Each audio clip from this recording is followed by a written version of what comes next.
Auzubillahiminash-shaitanir-rajeem. Bismillahir-rahmanir-rahim. My students, today I am Ghulam Abbas, and today I will discuss a very interesting poem, which is Daffodils. Which is Daffodils and written by William Wordsworth. William Wordsworth के बारे में आप जानते ही हैं। William वर्dsworth एक poet थे और जिनकी बहुत सारी पोएम्स हैं। इन्हें हम रोमांटिक पोइट भी कहते हैं और ये अमूमन इन्हें हम पोइट ऑफ नेचर भी कहते हैं। तो हम इसकी पोएम डिस्कस करेंगे जी आपके साथ आज।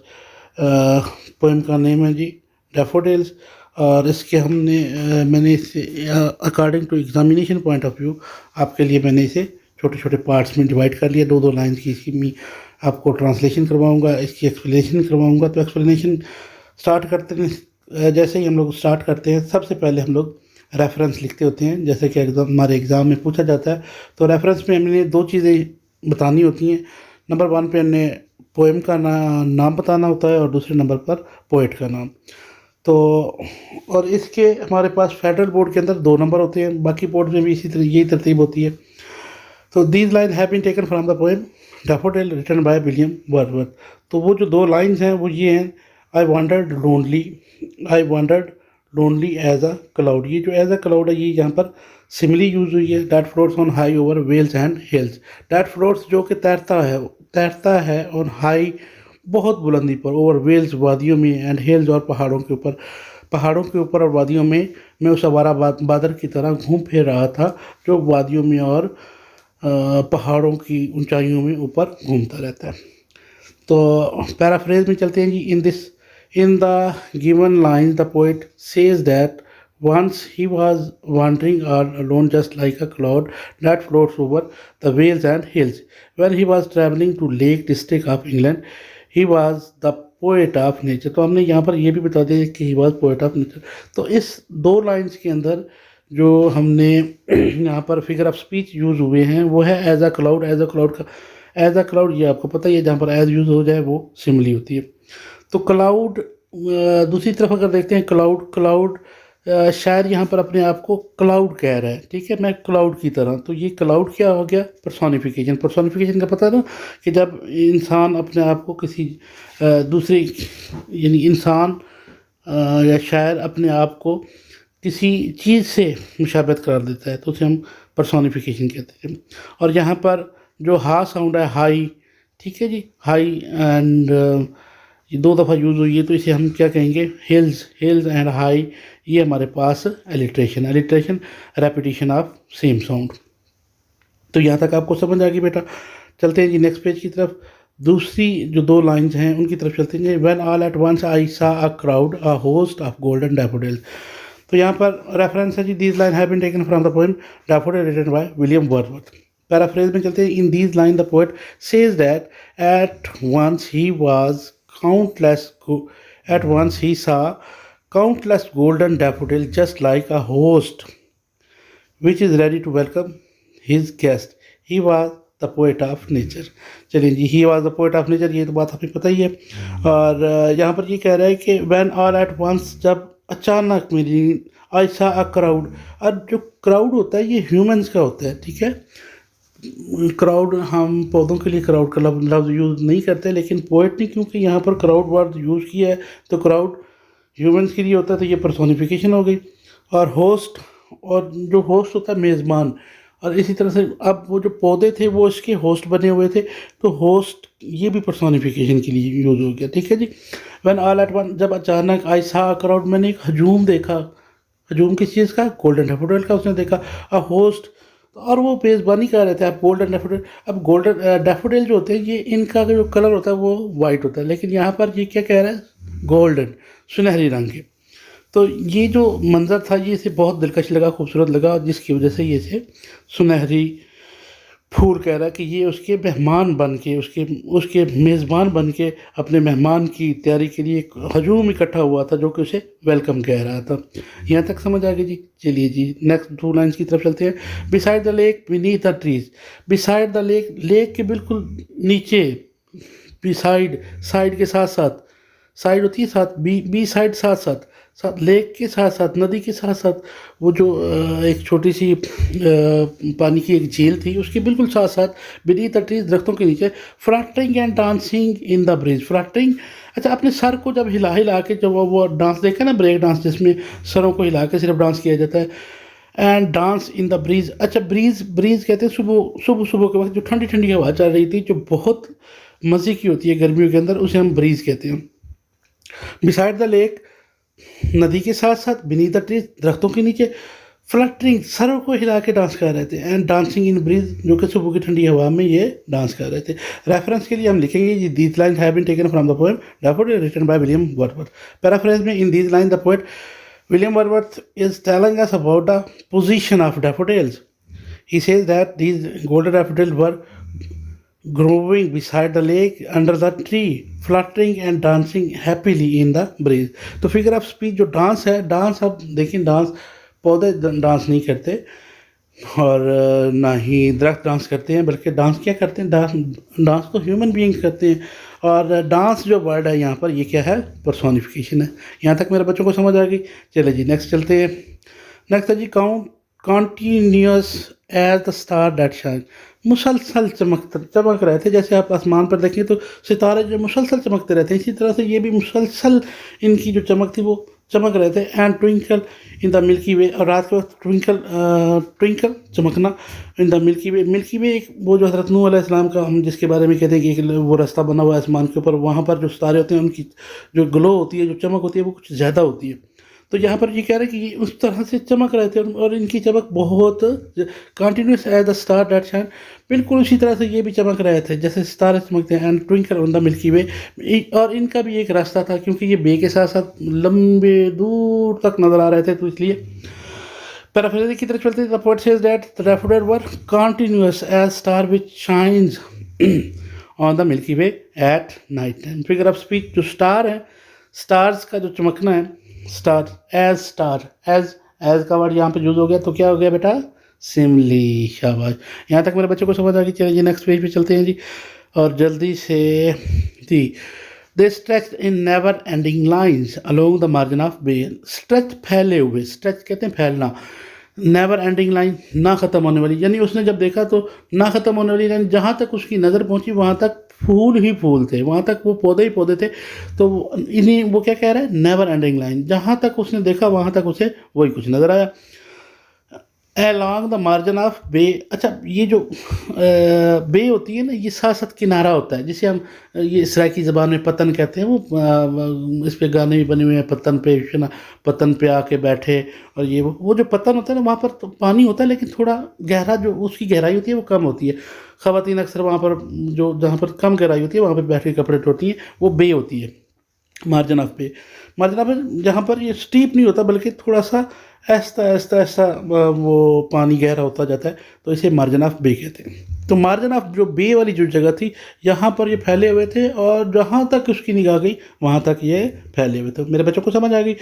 चलिए जी, इसका जब हम क्वेश्चन के मुताबिक करेंगे तो रेफरेंस लिखेंगे, this line have been taken from the poem daffodil written by William Wordsworth. Paraphrasing में जाएंगे, the poet says that these daffodil were growing along the lake in endless line, ना ख़त्म होने वाली, long long spreading he can see, जहाँ तक उसे जब नज़र आता था वहाँ तक। तो यहाँ पर जो फिगर ऑफ स्पीच है वो हाइपरबोले जो है, यहाँ पर फिगर ऑफ स्पीच यूज हुआ है। Along the margin of bay they stretch in never ending line. Next page पे चलते हैं जी, मेरे बच्चों को यहाँ पर भी समझ आ गया। अच्छा, हाइपरबोले आपके क्योंकि सिलेबस में नहीं है तो बड़ी क्लासेस के लिए वो लोग समझ जाएंगे हाइपरबोले क्या होता है। 10,000 saw I at a garage tossing their heads in sprightly dance. अच्छा, वो कह रहा है कि मैंने एक ही निगाह में 10,000 सा 10,000 देखे, एट वंस एट अ गलस, गलस कहते हैं एक निगाह में, ऐसे जब आप एक ऐसे सरसरी सी निगाह डालते हैं और वापस देखते हैं तो वो कहते हैं, इसे हम गैलस कहते हैं। ठीक है, एक नज़र वैसे एक वैसी नज़र पड़ी और बंदा नीचे हो गया, तो वो फिर बंदा जब गौर से देखते हैं कितना क्या चीज़ है, व्हाट इज़ दिस, तो इसे हम गैलस कहते हैं। अचानक आप सामने देखें तो आपको सांप नजर आए और फिर आप नीचे देखें फिर आप हैं सांप, फिर आप उधर देखें, तो इसे हम जो पहली जो निगाह थी उसे हम गैलस कहते हैं। वो कह रहा है जब पहली निगाह देखी तो मैंने कितने देखे, 10,000 10,000 10,000 क्या पौधे किस चीज़ के, डैफोडिल के। शाबाश, जाग रहे हैं। Tossing their heads. अच्छा, अब आपने कभी सांप को देखा है, उसका जो ऊपर वाली जो वो सीढ़ी सी होती है वो हिला के डांस करता है, ठीक है। इसी तरह से एक सांप वाला डांस भी होता है जिसमें सिर्फ लोग अपने सर हिलाते हैं। और ये जो गिलगित बल्तिस्तान वाले, उनका एक स्पेशल डांस भी होता है इस किस्म का, tossing their head. Sprightly dance, sprightly खुशी देने वाला, यानी कि इंसान जो खुश हो के जो डांस किया जाता है उसे स्प्राइटली डांस कहते हैं। खुशी के मारे जब जो डांस होता है उसे हम स्प्राइटली डांस कहते हैं। समझ आ गई जी। चलें जी, रेफरेंस की तरफ चलते हैं। तो this line have been taken from the poem daffodil written by William Wordsworth. Paraphrase की तरफ चलते हैं। The poet further says in these lines that he nearly saw 10,000 daffodils moving their heads in happy joyful dance। Figure of speech, dance जो है, अब dance इंसान करते हैं, पौधे नहीं करते, लेकिन यहाँ पर ये पौधों से करवा रहा है, तो यहाँ पर क्या यूज़ कर रहा है, पर्सोनिफिकेशन। ठीक हो गया जी, मेरे बच्चों को समझ आ गई। चलें जी, नेक्स्ट पेज पे चलते हैं।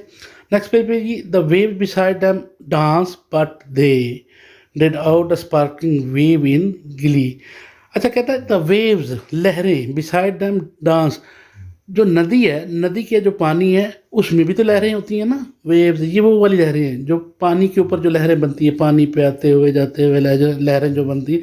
हाँ, समझ गए, यस, पानी पे आते हुए जाते हुए, ठीक है ना। हाँ, तो पानी पे जो लहरें बनती हैं, वो कह रहा है कि इन जब हवा चलती है तो पौधों के ऊपर भी एक लहर बनती है, ठीक है। अब ज़रा आप कंपेयर कीजिएगा, जब एक हवा के ऊपर, पानी के ऊपर एक लहर बनती है, हवा की वजह से पानी के ऊपर लहरें बन जाती हैं। इसी तरह से जब हवा, और हवा कौन सी थी आपको याद होगा, यस, ब्रीज, सुबह की ठंडी ठंडी हवा। अच्छा, वो भी एक लहर बना रही है, लहरें बना रही है, और उधर से वो भी लहरें बना रही है। अब अमूमन पानी की जो लहरें होती है ना, वो उन पर जब रोशनी की चमक पड़ रही होती है तो वो बड़ा ही दिलकश नज़ारा होता है, बहुत ही प्यारा नज़ारा होता है। वहाँ पर ऐसे जैसे पर्ल्स जो होते हैं, हीरे जो हैं, ये जैसे चमक रहे हैं, ऐसी ऐसी लहरों की वो जो रोशनी होती है वो दिखाई देती है। लेकिन ये जो डैफोडिल है, ये तो गोल्डन थे, ठीक है। वो तो इन्हें गोल्डन कह रहा था, कह रहा है कि the wave beside them dance, उनके नज़दीक लहरें भी डांस कर रही थी, बट दे आउटडिड, लेकिन मांदा, कम, वो नहीं, ना वो ऐसी नहीं थी। स्पार्कलिंग वेव इन गिली, ये जो खुशी के मारे झूम रहे थे, इनकी जो स्पार्कलिंग थी, स्पार्कलिंग चमकती हुई, चमक के साथ टिमटिमाना है, स्पार्क करना।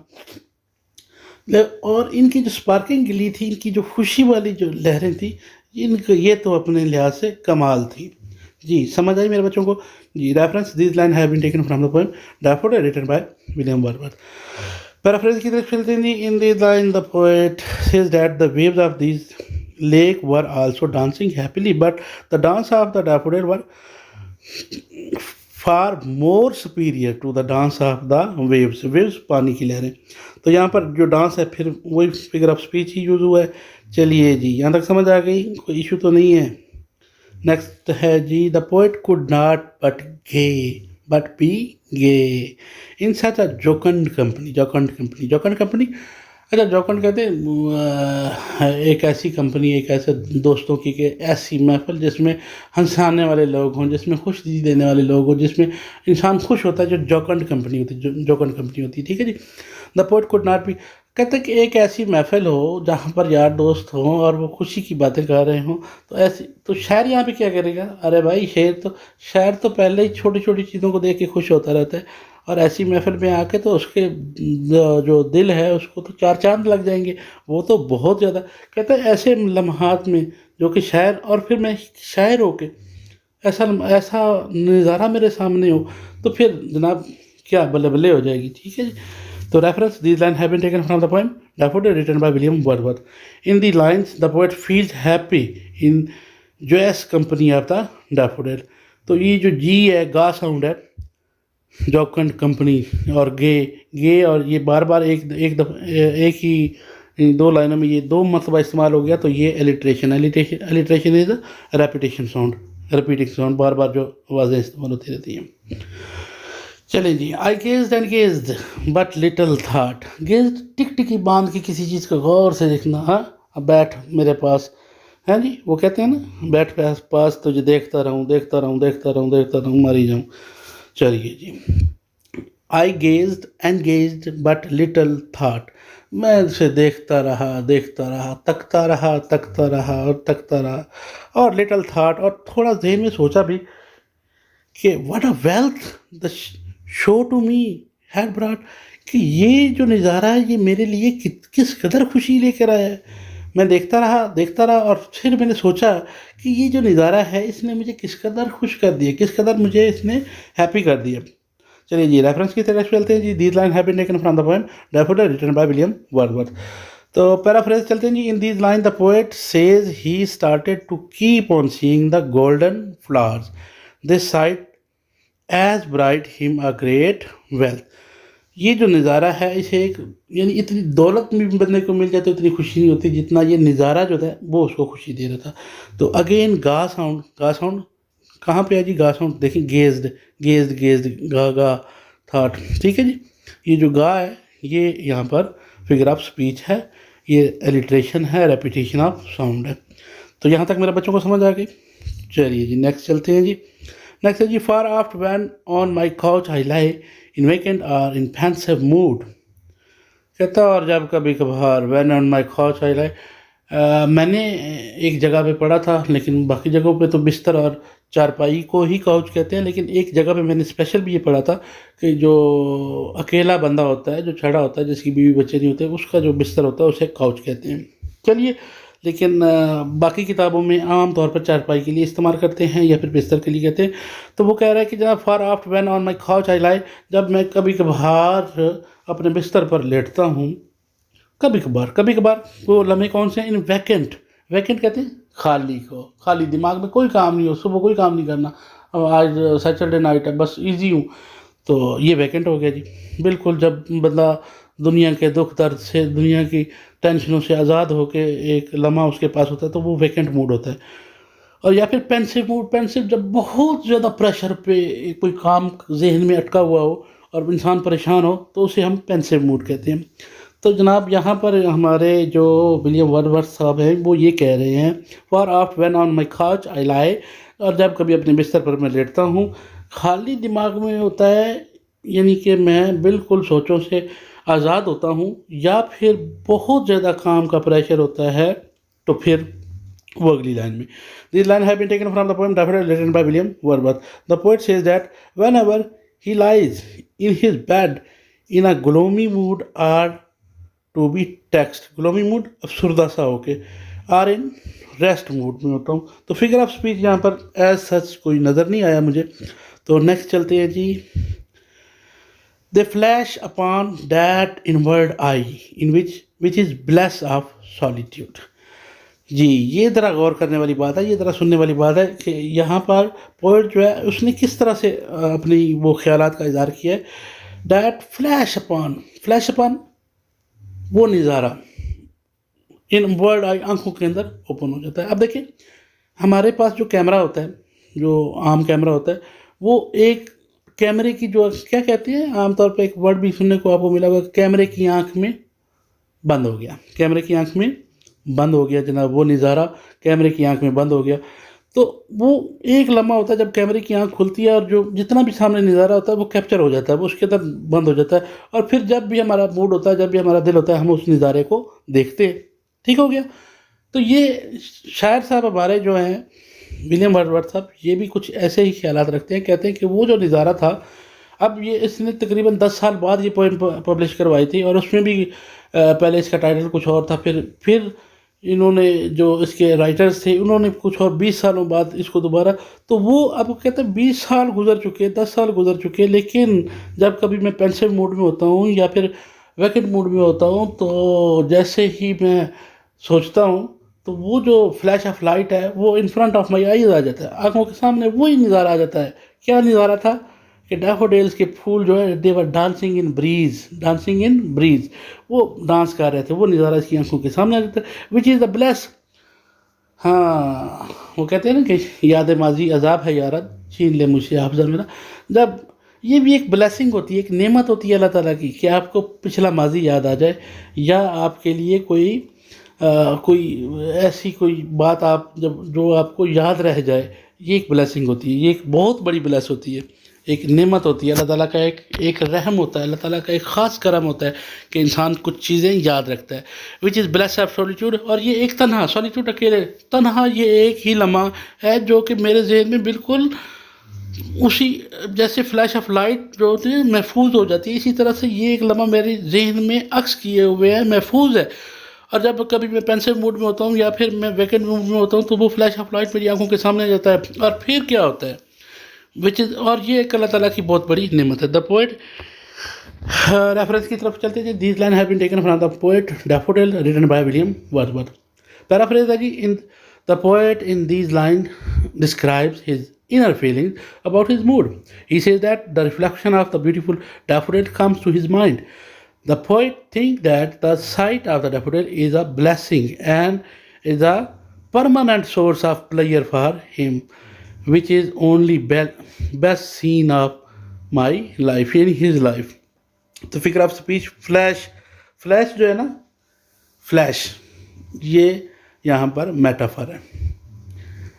फ्लैश किस वो जो नज़ारा है, तो मेटाफर के बारे में तो आपको पता ही है ना, जो कि यानी कि इंसान हकीकत में जैसे मैं कहता हूँ कि आई एम अ लाइन, तो ये मेटाफर है। और अगर मैं कहता हूँ I am a brave as a lion, तो एज अ लाइन ये सिमिली हो जाएगा।